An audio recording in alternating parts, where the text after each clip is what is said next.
आज आप लोग सभी सहायक टीचर जो है एकत्रित हुए हैं, क्या कारण है सर?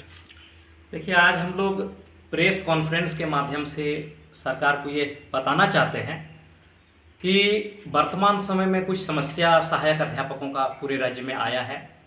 करीब 1700 से 1800 सहायक अध्यापकों का इंटर सर्टिफिकेट के नाम पर छटनी किया जा रहा है। ये सरासर गलत है, क्योंकि 20 वर्ष से वह सेवा देते आया है और आज भी सेवा वह दे रहा है।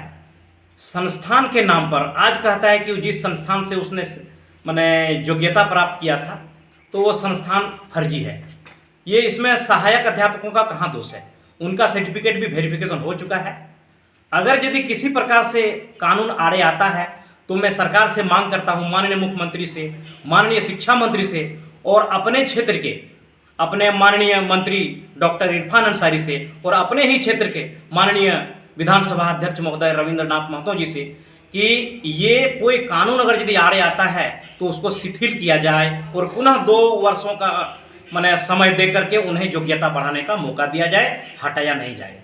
दूसरा नंबर बात है, अभी वर्तमान में जो जेटेट का नियमावली आया है उनमें कार्यरत सहायक अध्यापकों का 25% का मार्क्स के आधार पर वेटेज दिया जाए और प्रतिशत की योग्यता नहीं हो।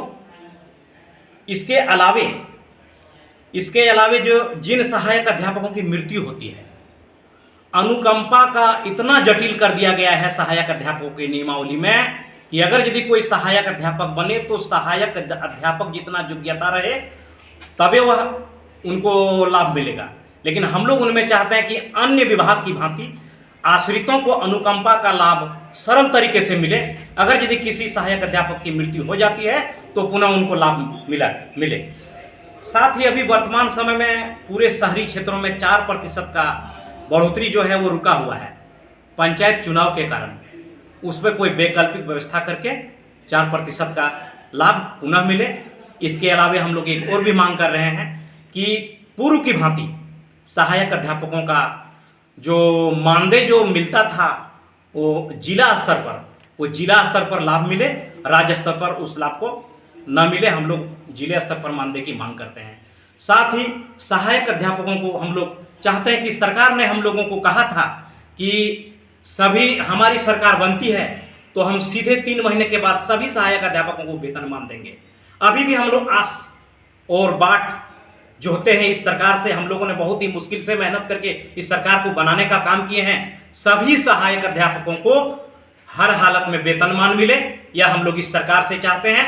अपने क्षेत्र के मंत्री महोदय से चाहते हैं कि आपने कहा था कि मेरी सरकार बनती है तो मैं आप लोगों को 50,000 रुपया दूंगा। मैं माननीय मंत्री महोदय को याद दिलाना चाहता हूं कि आप वो जो वादा किए हैं उस वादा को पूरा करिए और हम लोगों को वेतनमान का लाभ दिलाने का प्रयास करिए। नीलांबर मंडल, केंद्रीय उपाध्यक्ष, सह जिला अध्यक्ष जामतड़ा, सहायक। और कोई बोलिएगा? शॉर्ट में ठीक है, लगभग ठीक है, 3.5 मिनट पूछूंगा।